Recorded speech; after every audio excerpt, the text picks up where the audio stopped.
As of today, Count Leseltein said sternly, you are to step away from all the businesses run by the family, Rachel. Rachel Leseltein stared at him in disbelief. I tried to give you an equal opportunity as my second-born, the Count continued, but I was short-sighted. Turning to his firstborn, he asked, what do you think of this proposal, Raymond? Raymond Leseltein, the Count's eldest, responded coolly.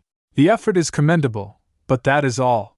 It seems like a business that would struggle to succeed, even within this empire. And as for exporting, honestly, the losses would be immense. The proposal was about a machine that makes baking pastries easier? Rachel, standing there, noticed. Isn't that just a waffle maker? She hummed thoughtfully. I'll have to keep that proposal for later. With a firm tone, Raymond addressed Rachel. From now on, leave all business matters to me and focus on your engagement plans instead. Absolutely. Speaking of which, the Count said, I've just sent a letter to the palace. Rachel's eyes widened. A letter to the palace? What for? I will support your engagement to the Crown Prince, the Count announced. Rachel's breath caught. Engagement to the Crown Prince? After all, that's what you wanted, isn't it? He asked calmly. I gave the letter to Chin, so by now, the carriage should have already left. Rachel bolted upright. I'll take my leave then. What? The Count shouted. Where are you going? Rachel Leseltein. But Rachel doesn't stop and rushed to the butler. As he was about to leave in carriage, Rachel shouted, Wait! He stopped and turns to her. She was huffing and puffing. The butler asked, Milady? What is the matter? Is there a new item you'd like to get? Give me my engagement letter!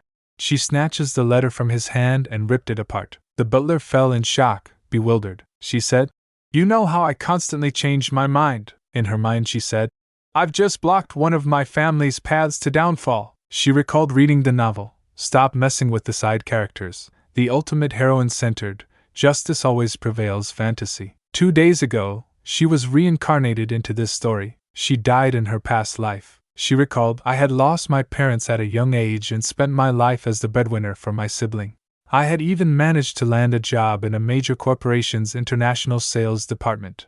But from what I remember, my life ended in death by overwork. All I wanted was to see my sibling get into school before I died. Still, I had no regrets except one. I never got to fulfill my passion for baking. My pastries were seriously delicious. I wanted to save up and open my own bakery. So once she adjusted to this new world, she started looking forward to making her dream come true. This world is filled with magic-powered tools of all kinds. And the family she was reborn into? They'd amassed incredible wealth through magical artifact production. Their name is Leseltein. And the one who completely ruined that fortune was none other than the Villainess, Rachel. Every business venture she touched ended in disastrous failure. In the original story, she tormented the heroine only to be destroyed by her in the end. But she remembers the story inside and out. As long as she avoids the pitfalls, she can escape the disaster. Now, the first thing she started is reading market research on the baking industry in Thean Empire. She felt determined. Nothing can stand in the way of my dream. And just like that, her passion for baking began to burn brighter than ever. So, the Count said slowly, You tore the engagement letter into shreds? Yes, I did, Rachel declared proudly. And this is my new business proposal. She laid out the plans before him. She said inwardly, the first business proposal of the reborn Rachel. Fine, the Count said after a pause. But there's one condition.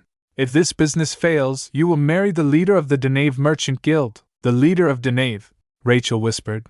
That must mean Daniel Denave. She thinks so. He's already convinced my business won't succeed. Daniel is politically neutral, free of scandal, and a well-matched candidate for our family. He's also one of the male lead candidates in the original story. The Countess seemed to care for his daughter. He even considered an engagement with the Crown Prince, despite his neutral political stance. Though I don't like the idea of marrying someone just because my parents decided it. If my business fails, Rachel said solemnly, I'll do as you say. The Count sighed. Good. Once you clean up the mess, return immediately, she pointed out. If I fail. Where are you planning to open your bakery? The Count asked. She replied. Lilfrost, 7th Avenue, near Duke Hessen's mansion. That place has no strategic advan.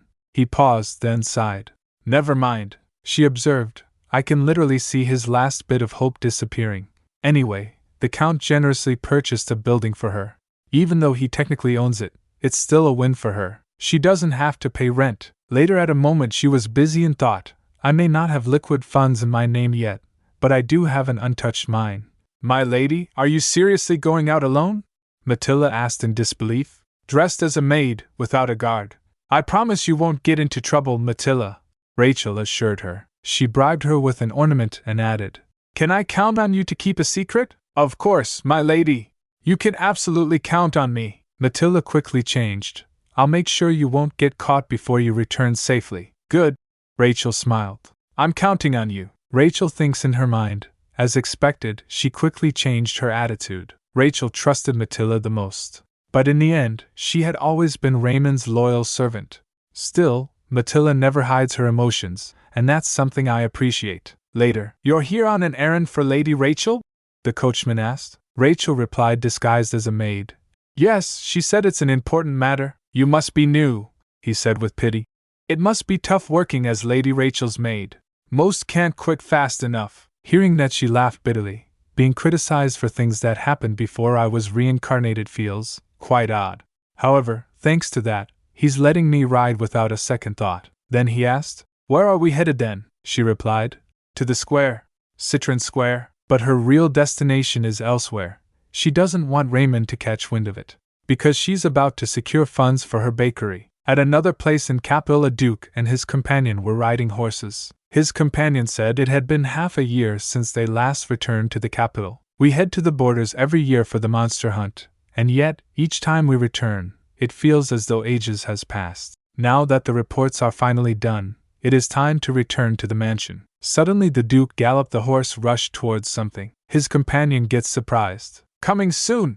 A colorful poster proclaimed. The finest strawberry specialty bakery, opening on Lil Frost 7th Avenue. The Duke was staring at the poster. What's the matter, Your Grace?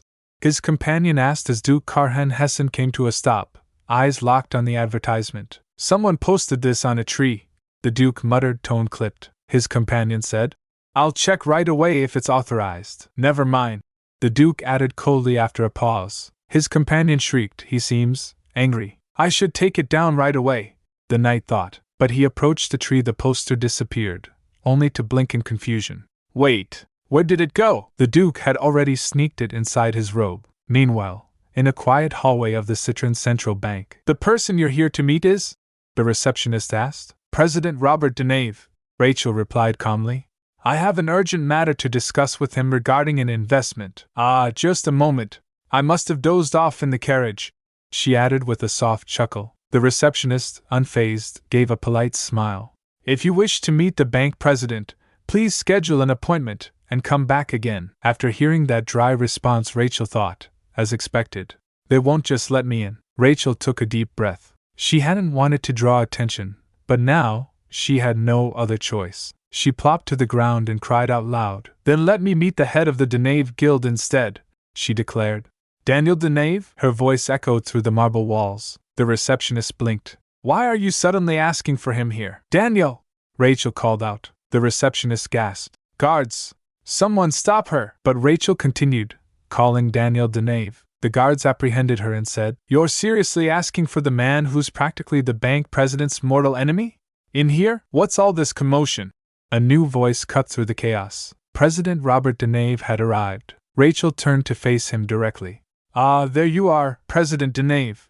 I'm here to inform you about a promising investment opportunity, specifically about expanding into the Avir Kingdom market. As he heard that, he flinched. Rachel continued, Do you have a moment to talk? The person looked at her suspiciously. He narrowed his eyes. Moments later, both of them were in his office. While entering, the president instructed his servant, You don't have to prepare tea. He went past by Rachel and went to his desk. Then he pulls out a cigarette and lights it. Rachel said, You don't have to put on an act. I know you hate the smell of cigarettes. Upon hearing that, he gets stunned for a moment. That's nonsense, he replied smoothly. Come on.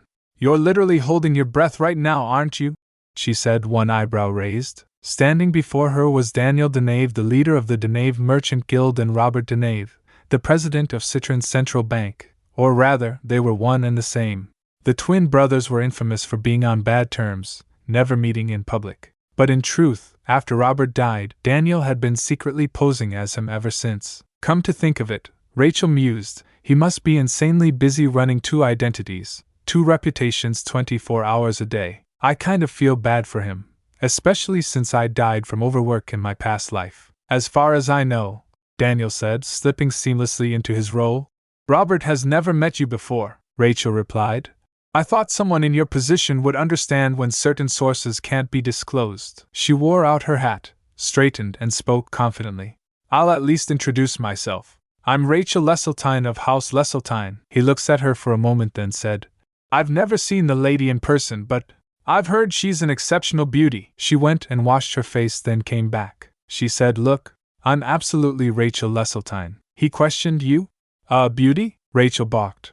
Does he have unusual standards of beauty? I never expected this to happen in a romance fantasy. Well, it can't be helped, she sighed. She again plopped to the ground. Wait a second, Daniel stammered suddenly.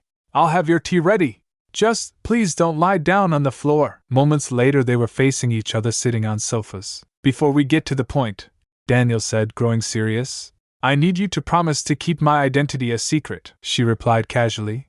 Fine. She took a sip, then said, Next spring, diamonds will be the hottest trend in Avir's high society. If you invest in a diamond mine now, you're guaranteed an enormous return, he replied. Oh, well, coming from you, that sounds like such a reliable piece of information. The empire may be stable, but the rest of the world is facing famine due to the sandstorms, and diamond mines have practically dried up.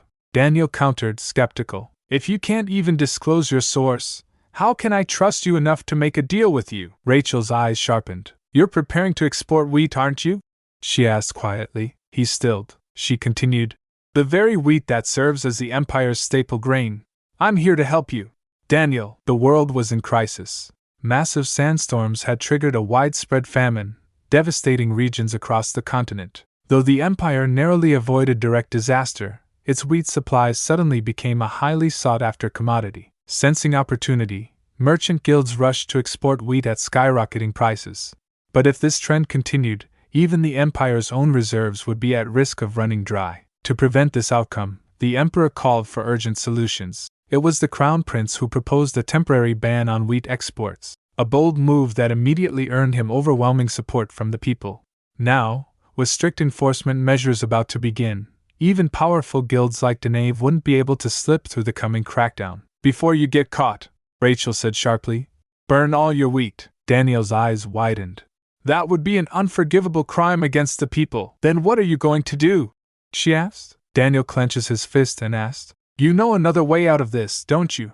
You came here to offer me that alternative, in exchange for something you want. If you give me a solution other than burning the wheat, I'll compensate you accordingly. Rachel smiled faintly. I like how quickly you get to the point.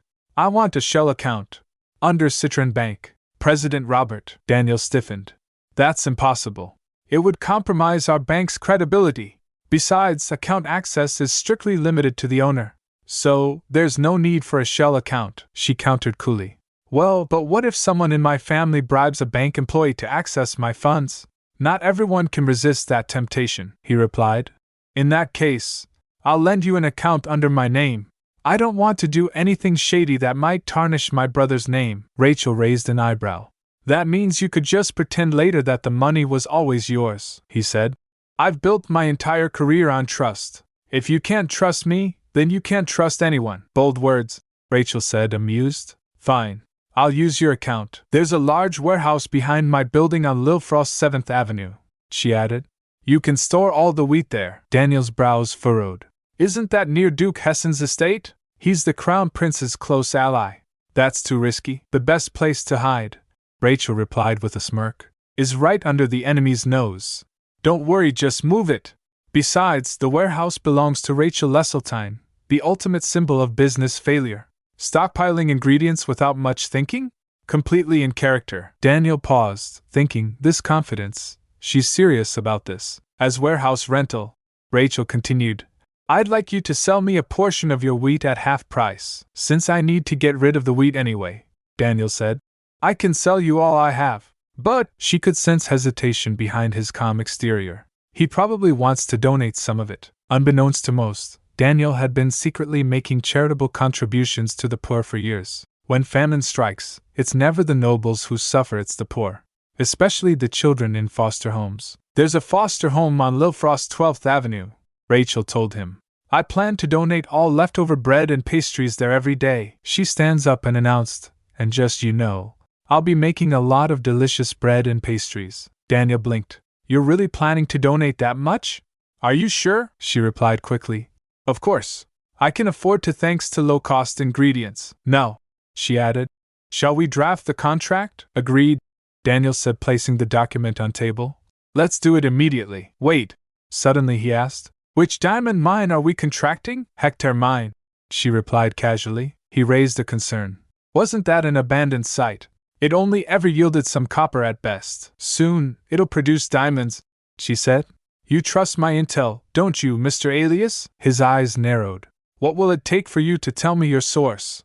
Name your price. Rachel only smiled. You'll have to wait. And just like that, a contract with a massive penalty clause was finalized. But that wasn't all. For now, Rachel explained, all extracted diamonds must be exported exclusively to the Avir Kingdom. That will cause diamond prices within the empire to skyrocket due to scarcity. But the wealthy nobles, Daniel said, catching on, will still pay any price to get their hands on them. Which means, she concluded, we can sell at insanely high prices and donate even more, he remarked. Sounds good, then said.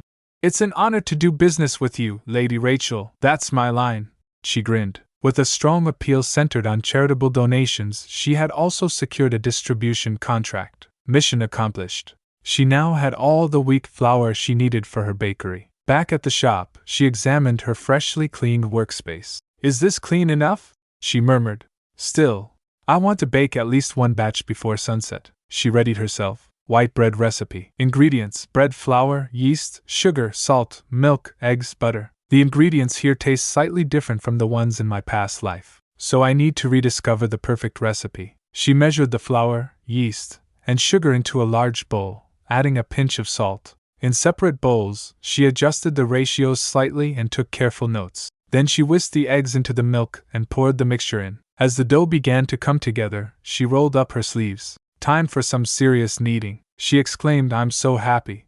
I want to bake in my own bakery forever. She thought, when I first started baking, my younger sibling always ate my failed attempts without a single complaint. I wonder, are they doing well without me? While the dough rose, she started making meringue cookies. Then she remembers, wait a second. I also have a sibling in this life. After giving birth to Raymond, Countess Leseltein suffered multiple miscarriages. Overwhelmed with grief, she adopted a child, Rachel Leseltein. And against all odds, she gave birth once more. That youngest daughter became the very reason Rachel turned into a villainess. She decided, I was planning to give the best loaf to the Count, but maybe I should give one to my little sister as well. Staying on good terms with family would definitely make survival easier. Second proofing complete. While she waited, she took the meringue cookies out of the oven. Then she shaped the risen dough into neat portions and placed them in the bread tins. Into the oven they went. I'll keep doing this over and over, until I find the perfect golden recipe. A few days later an aide delivered a report. It said, it seems we'll need to delay mining operations to avoid the Crown Prince's scrutiny. So that's basically what he's saying, Rachel mused, just carefully worded. She thought, I guess I'll have to subtly let him know I'm counting on him to handle the money laundering side too. My lady, Matilda said timidly. Young Master Raymond asked you to stop by his office after lunch, she replied. Did he? Tell him that if he has something to say, he should come see me himself. Just then Raymond came burst opening the door. He said sternly, just in case. I decided to come myself. She felt annoyed thinking, what does he want from me now? She stands up and said, I'm sorry, but I'm a bit busy right now. Raymond asked. I heard you're leaving the house, she said. Who told you that? So did you come to praise me for it? He grits his teeth then aggressively grabs her collar. He shouted, don't be ridiculous. After what you did to Annabelle, do you really think running away from home makes it all disappear? Father isn't disowning you because of Mother's last words. That much is obvious, she thought. Mother's last words? Thanks for sharing information that wasn't in the original story. But tell me, Raymond, did you actually ask Father if that's true? You a hole, he continued shouting. You should be grateful to still have a place here. How can you act like nothing happened after you pushed your little sister into the pond? Upon hearing that she concluded, Huh! Am I the a-hole too? She whacked his hand and said, I have no intention of leaving. In her mind she said, because my bakery is here. Then she said, if you're done talking, could you leave? He lashes out. So you plan to leech off this house forever? You orphan! Saying that he left. After he left, Rachel asked, Matilda, guess what Raymond is thinking? I'll give you a bonus if you get it right, she said thoughtfully.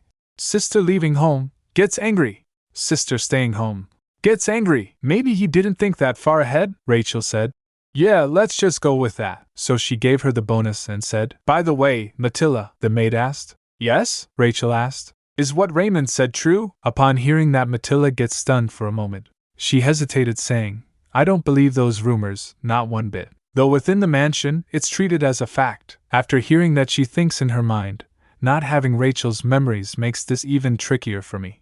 In the original story, Annabelle played a big role in making Rachel the villainess. She overreacted, exaggerated stories, and spread baseless rumors. I thought she was too young to start displaying that kind of behavior, but could it be? Then she went to Annabelle's room. A doctor was present there to observe her situation. The doctor said as Rachel approached, Lady Annabelle hasn't woken up yet. Rachel was holding a plate. She said, could you step out for a moment? I'd like to be alone with her. The doctor looked concerned. He said, Lady Annabelle is not in a condition to eat yet. Out of consideration, please refrain from eating in here as well, Lady Rachel, she replied.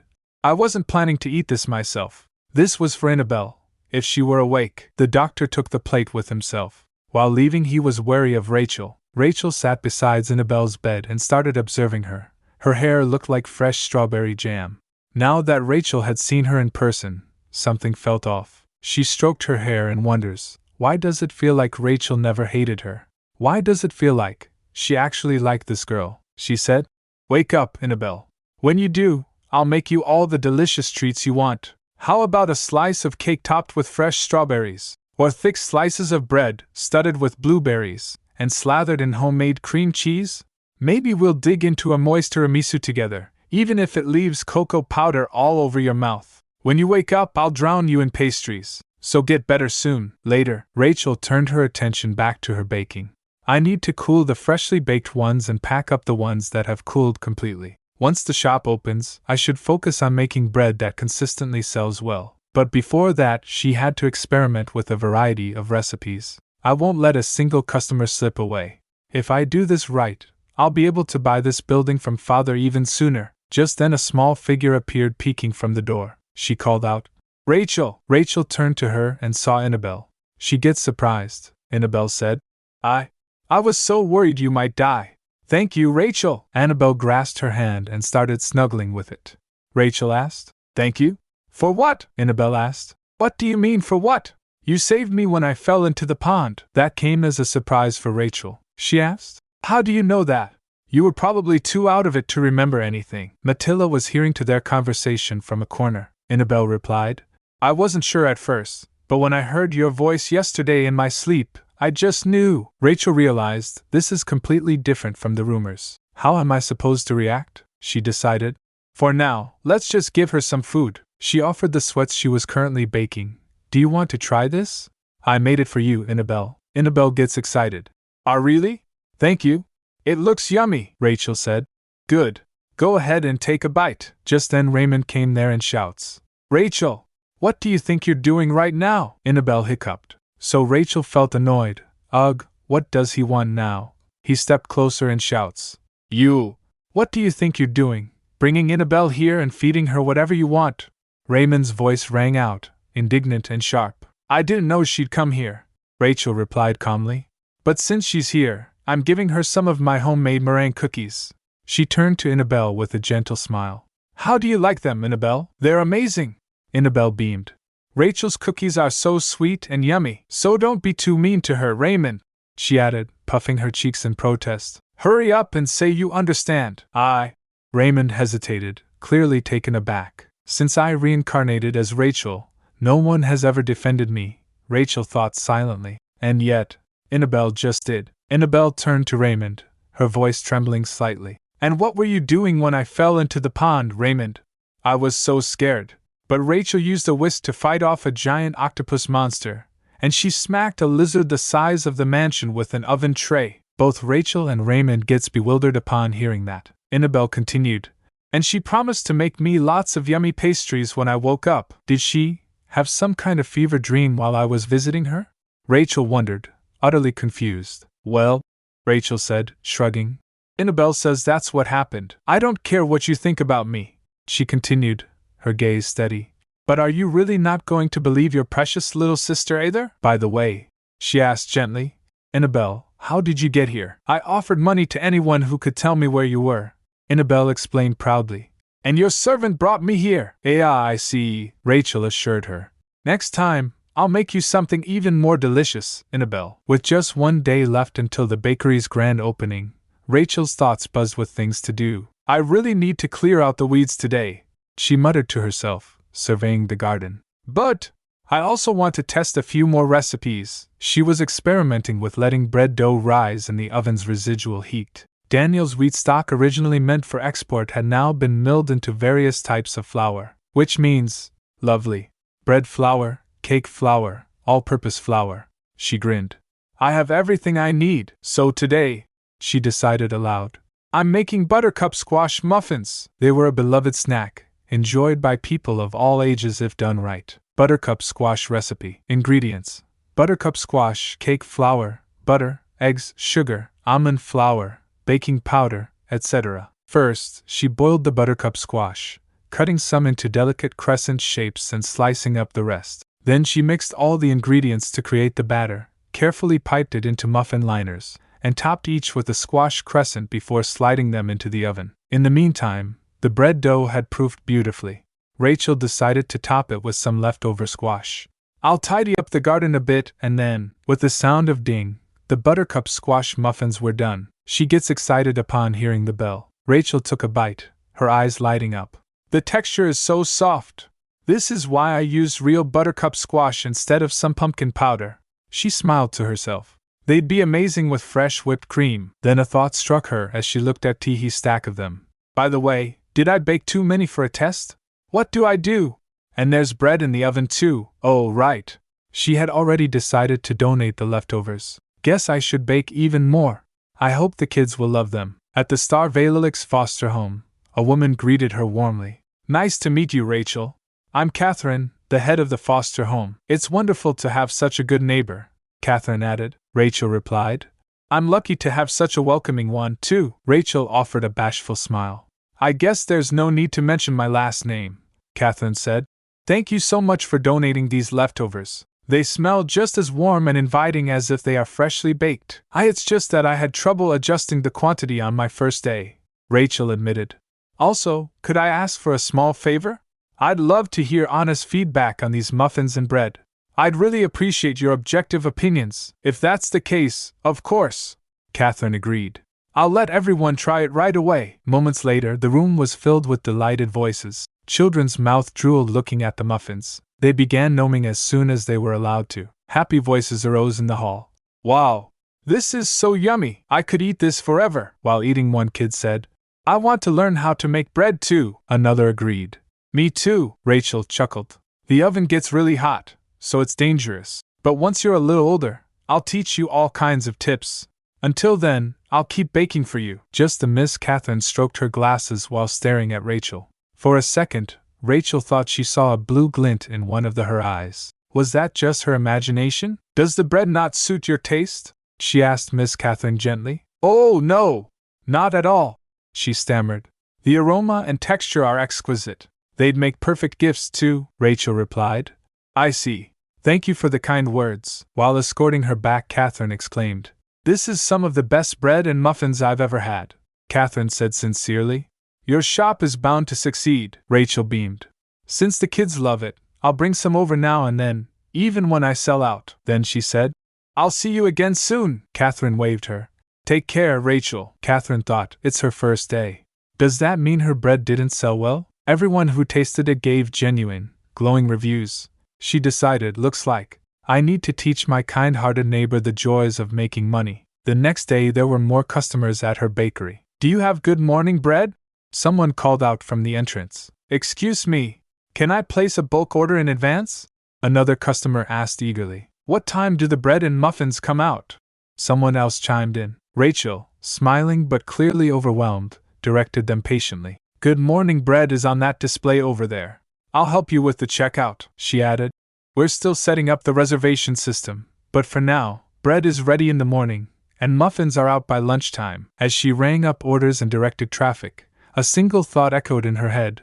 Why is business suddenly booming like this? Still, she kept smiling. Thank you.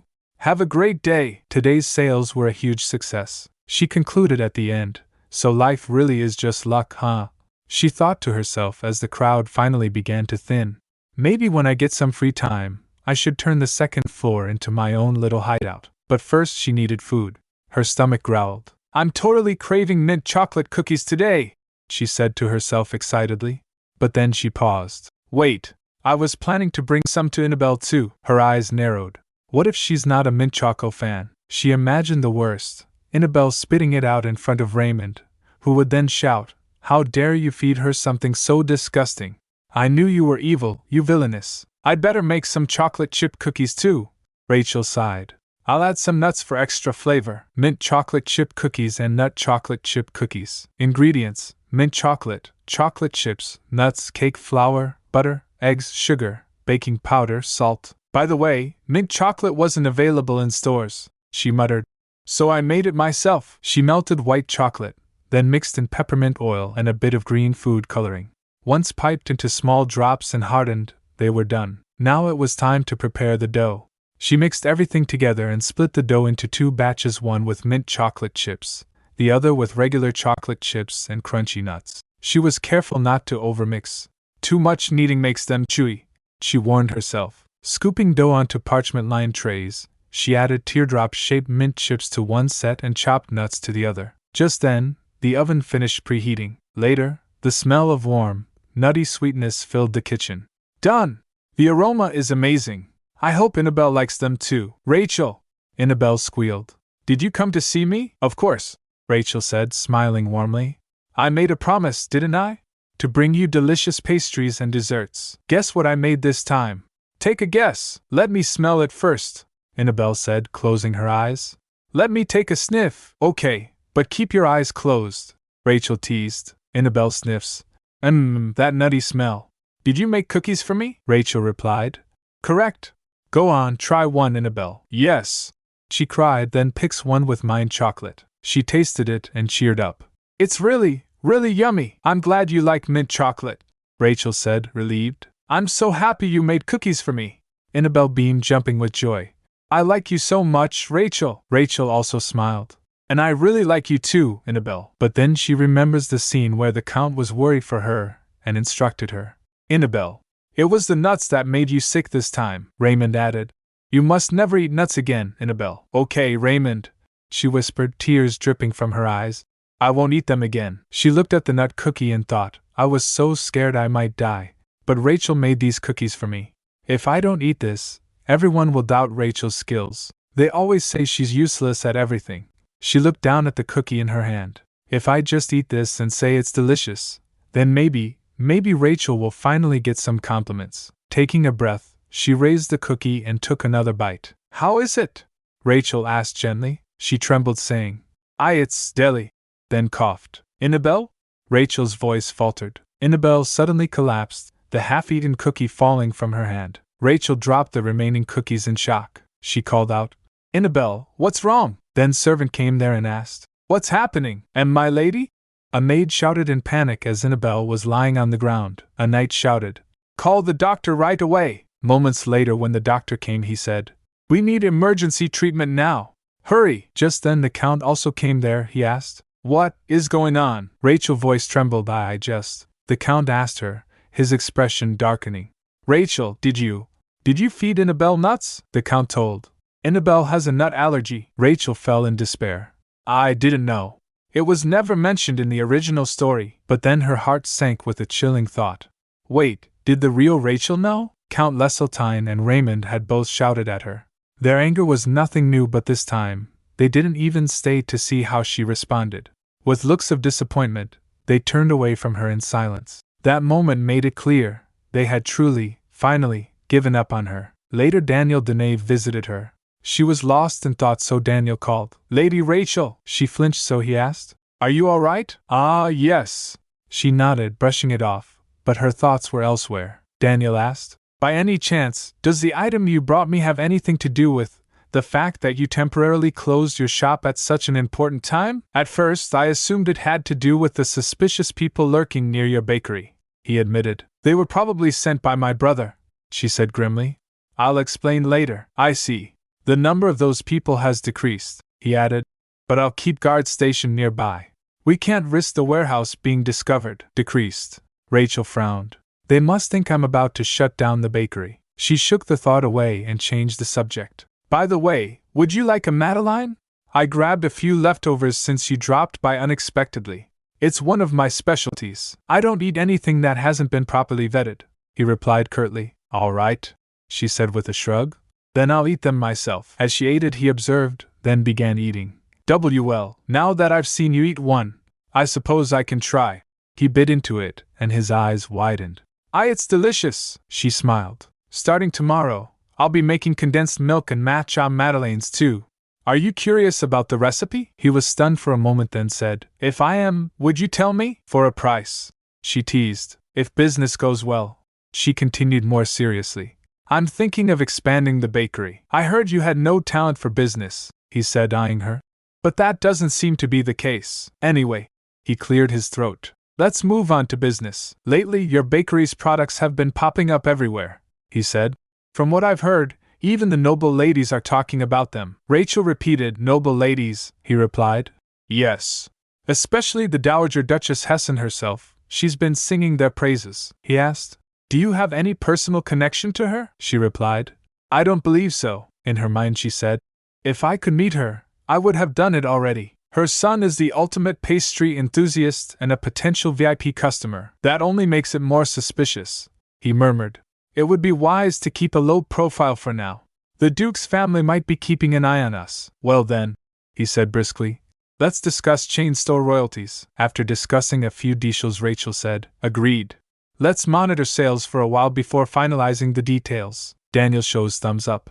"I'll make sure your chain stores receive full support as well." This is going to work, he thought to himself, excitement bubbling inside her. Rachel said, "I always prioritize the best possible deal, you know." "Are you heading straight back to the guild?" she asked. While leaving, he was looking gaunt but said, "Yes, I'll be handling guild matters until dawn." "Wait a second, Daniel." She reached behind the counter and handed him a small package. "Take this with you and eat. Work is important, but so is your health. Don't skip your meals." His cheeks turned red. While hiding his face, he said, "Thank you, Rachel." He paused, then smiled faintly.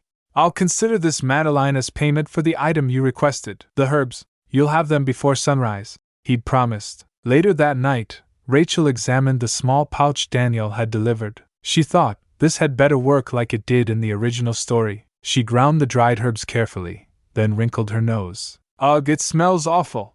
There's no way you can just eat it as is." Still, she was already forming a plan. "Well, I was planning to develop a new menu anyway. So, let's pair it with some fresh bread." Blueberry bread. Ingredients: standard bread dough, blueberries. The preparation method was the same as regular bread.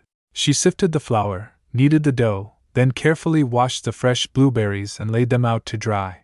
Once ready, she folded the fruit into the dough and popped it into the oven. Done! Now, she thought urgently, I need to get to the mansion. If I waste any more time, Annabelle. "You!"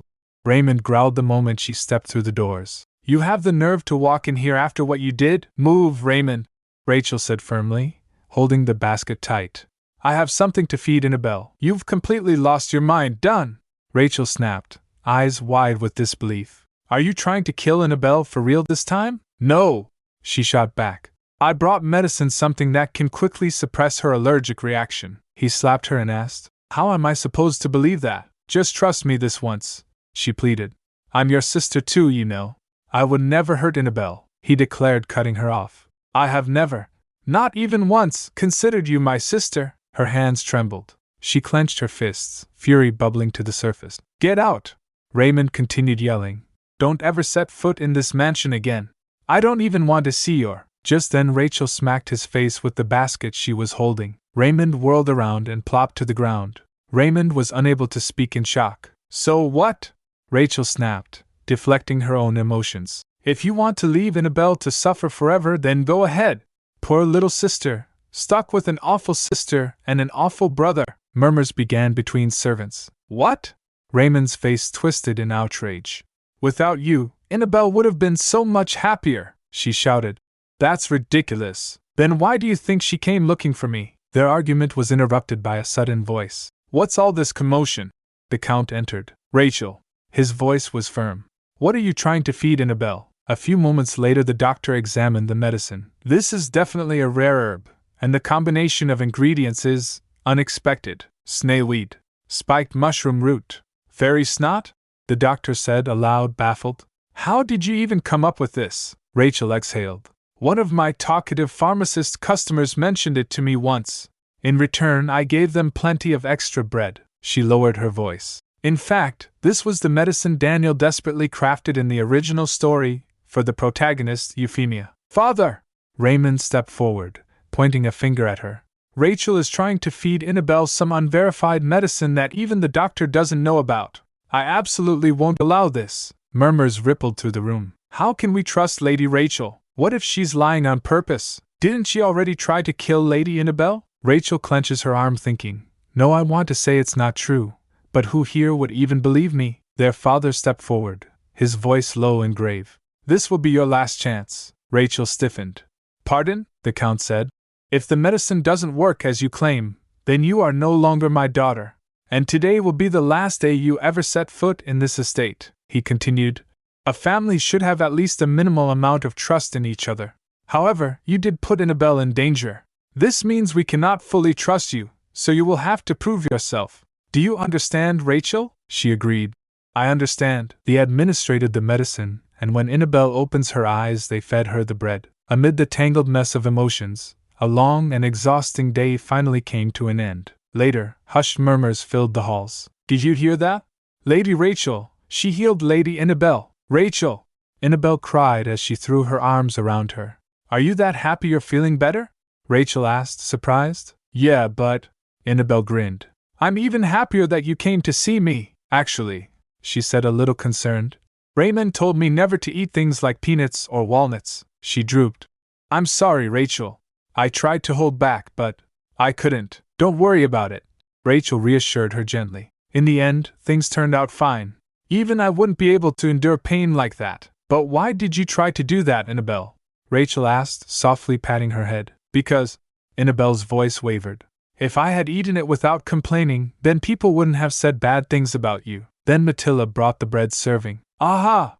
Annabelle gasped. It's the blueberry bread you brought. Even with just one bite, it was so good. Well, of course, Matilda chimed in. It's Lady Rachel's baking, honestly, the maid added. I've never understood why those malicious rumors about you spread. The way people kept making up stories. As she said that, she gasped and quickly left. Anyway, I'll take my leave now. Rachel gets suspicious. Now that Annabelle has recovered, it's time to dig deeper. The faint sound of Annabelle munching on her bread followed behind her. I think this isn't simply about bad rumors, Rachel thought. Something else is going on. Later at the Duke's manor, his attendant informed. For dessert, we have yuzu pound cake and raspberry cake, Your Grace. I'll pass on the dessert, came the curt reply. Just bring the tea for me, the attendant said. Yes, Your Grace. Across the table, a guest smiled brightly. How delightful! They say you must try the desserts whenever you visit the Duke's mansion, after all, the Duke added. The head maid has good taste, the guest continued. And surely, that reflects your refined taste as well, Your Grace. The nobleman gave a faint nod. I'm truly honored that you've chosen to invest in my accessories venture, the guest continued eagerly. If entrusted to me, I'll give it my utmost. Just then a servant served them the cakes. Oh my! He gasped, eyes lighting up. This looks absolutely delicious. He eagerly took a bite, then paused. This is the raspberry jam layered between the sponge. It's exquisite. If this were sold commercially, I'd definitely buy it. He turned his attention to the other plate. And look at this yuzu pound cake. The fragrance and texture are perfectly balanced. Another bite. I don't normally enjoy cakes, but this is… Suddenly, the Duke grits his teeth and stood up. He said, a pressing matter just came to mind. This conversation will have to end here. Count Dutchin, the guest said. Huh! But we haven't finished discussing the partnership, then the guest said quickly, sensing the change in mood. We can continue our conversation another time, Your Grace. As the nobleman left the place, the Duke looks at the cake and quickly snatches the cake away. In his study, the Duke ate the cake. His thoughts lingered behind. The flavor is excellent, but somehow, it's not satisfying. He pulls out the poster, Rachel Bakery. The name drifted through his mind.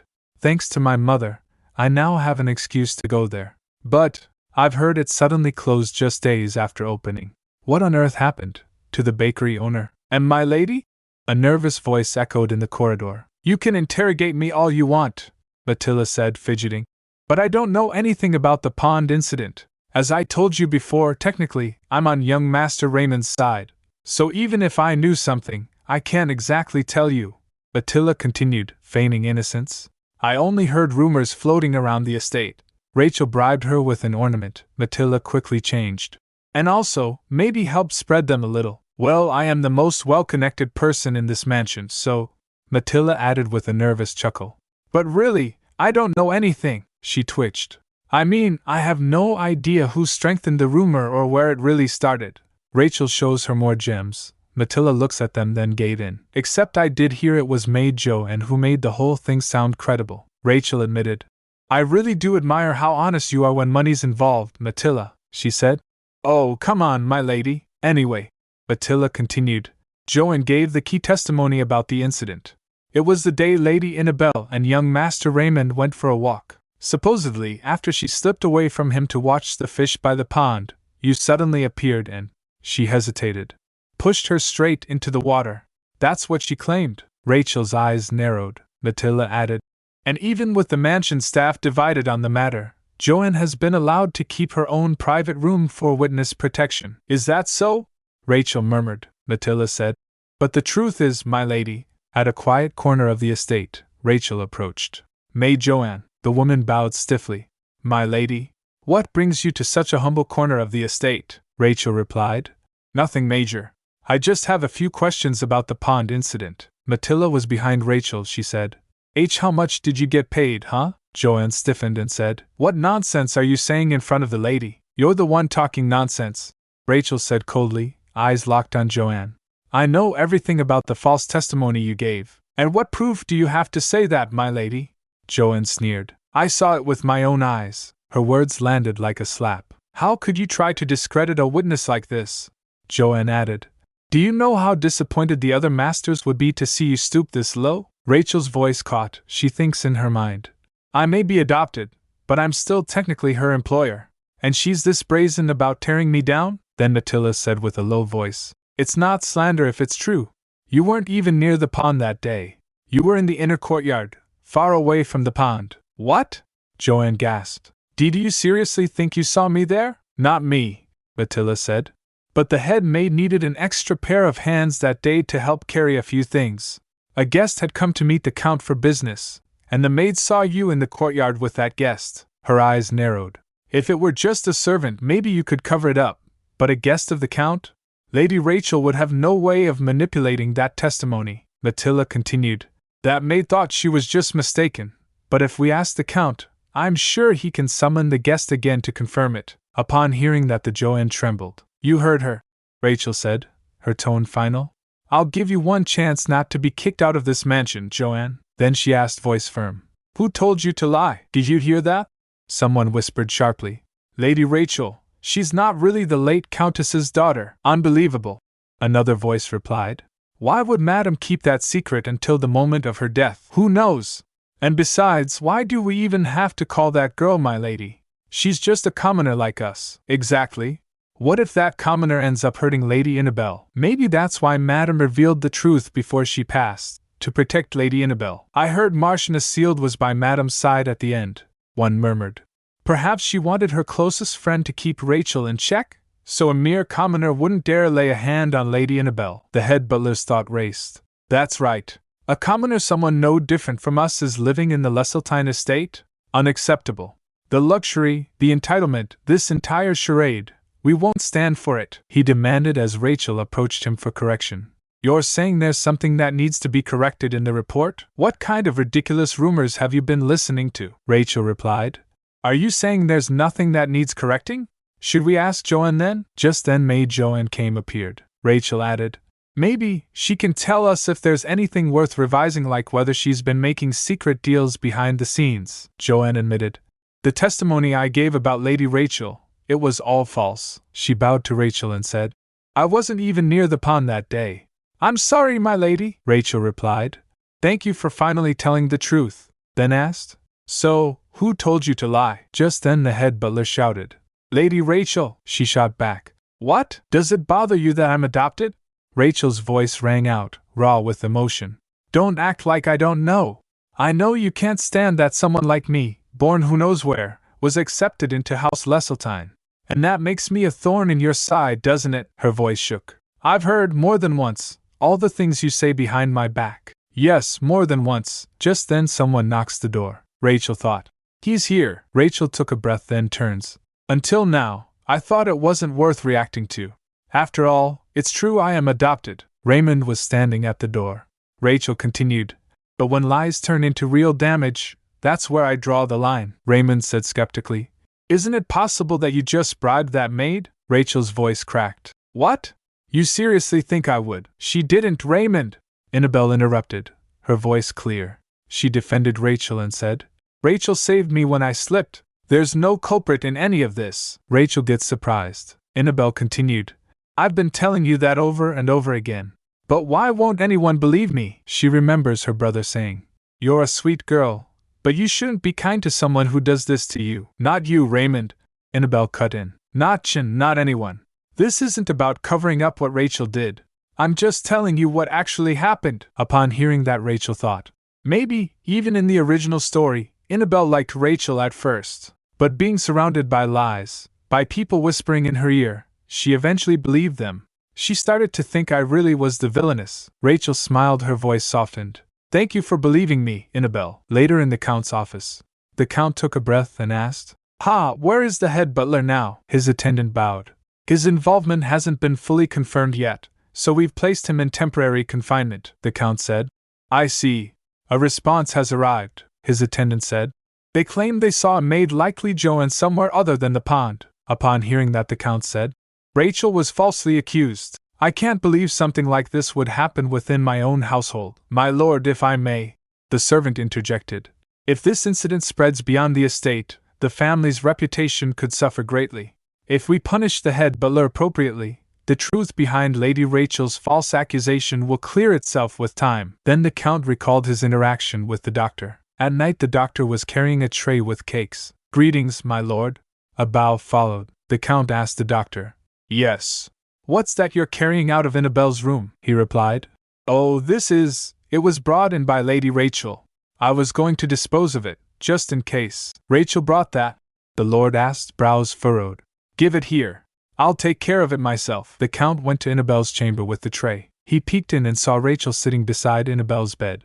Rachel murmured, Wake up soon, Annabelle. When you do, I'll bake you all the delicious bread you want. The Count ate the cake he was holding. This is good, he continued after a pause. Reopen the investigation. Annabelle may call it an accident, but there could be a true culprit behind it. His attendant asked. Pardon? The Count said firmly. I'll personally deal with the head butler. And this incident, make sure it's made known beyond this house. After a few days, Rachel opens her bakery again. She processed an order. 2 loaves of good morning bread, right? The customer replied. Yes, she said, smiling. That'll be 6,000 kroso. Thank you very much. Please come again. The cheerful farewell was followed by complete silence, closing right after opening. Yeah, that definitely hurt business. It wasn't that no one was coming in, but still things weren't steady. I need to prepare more thoroughly, she thought, her eyes narrowing with determination. For my future VVIP guest, Duke Hessen, she decided. First, let's make some muffins. I'll decorate them like fancy cupcakes, with his favorite ingredient, strawberries. Just as she set to work, bell jingled. The door creaked open and someone enters the shop. She turns to the person saying, Sorry, we're closed for the day. She caught herself mid-sentence. She looked at the person and said, I mean, we're still open. Welcome, sir. Duke Karhan Hessen, the Empire's strongest knight, guarding the northern border against monsters and foreign threats. And yet, even he had been facing a serious problem lately. Few hours ago at Duke's Manor. What do you mean you can't accept it?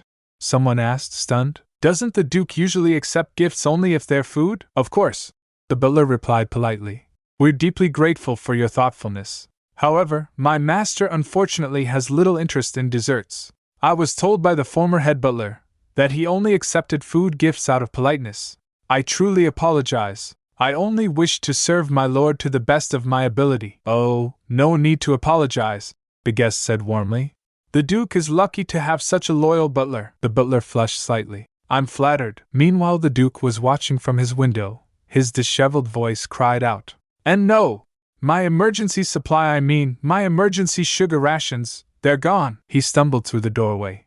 Perhaps I've gone this long without a single sugar fix. My legs just carry me here on their own. Thank goodness the bakery's open. I'm sorry, Rachel said kindly. We're just in the middle of tidying up, but please feel free to look around. His eyes sparkled as they landed on a loaf. This is cream cheese and blueberry bread? This bakery clearly knows its flavor profiles. Oh, I have a sample batch you could try if you'd like, Rachel offered. We don't have seating yet, so you'd have to taste it here at the counter. The Duke nods. That'll do, she said, of course, just a moment. Saying that, she went to pick the sample. She quickly handed him a tray. Here you are. A strawberry cream muffin topped with strawberry-flavored whipped cream and fresh strawberries. His heart raced as he looks at the muffin.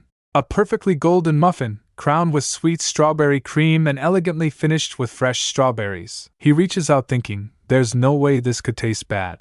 He took a bite. The softness of the bread, the chewiness inside, his expression froze in bliss.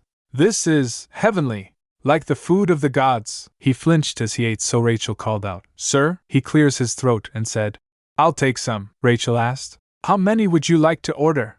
We take large orders anytime and offer extra services for bulk purchases, the Duke repeated.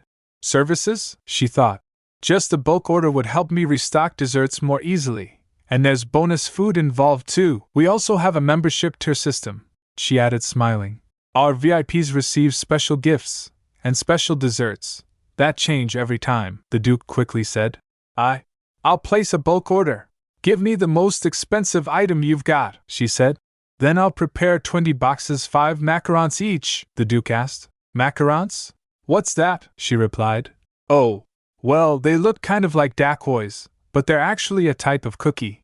A crisp meringue shell on the top and bottom, with a soft filling in between. Few hours later, the Duke was eating it in his office. While eating, he thought, the name alone sounds delicious, but now her explanation has really piqued my curiosity. What kind of dessert could a macaron be? Meanwhile, in the Grand Mansion kitchen, the maid chefs were talking to each other looking at macaron. One asked, Are these actually from the famous Rachel Bakery? Others said, They look cute, I guess. Don't let the looks fool you, one warned. They were made by a woman called the reincarnation of the witch Margarita. What if they're poisoned or something? First one said. No way. The Duke himself picked them out. Everyone else was saying how good they were too, as the top 3 assistant chefs in this mansion, one declared. It's up to us to judge properly. Let's try and critique them mercilessly, they agreed. Fine, I'll be absolutely brutal, the third one said. All right. I'll try this one. As they ate them, they were mesmerized by the taste. One exclaimed, I can't believe this. This perfectly balanced sweetness. Crispy, chewy, and soft, all in one bite. And the presentation? Adorable. This dessert is phenomenal.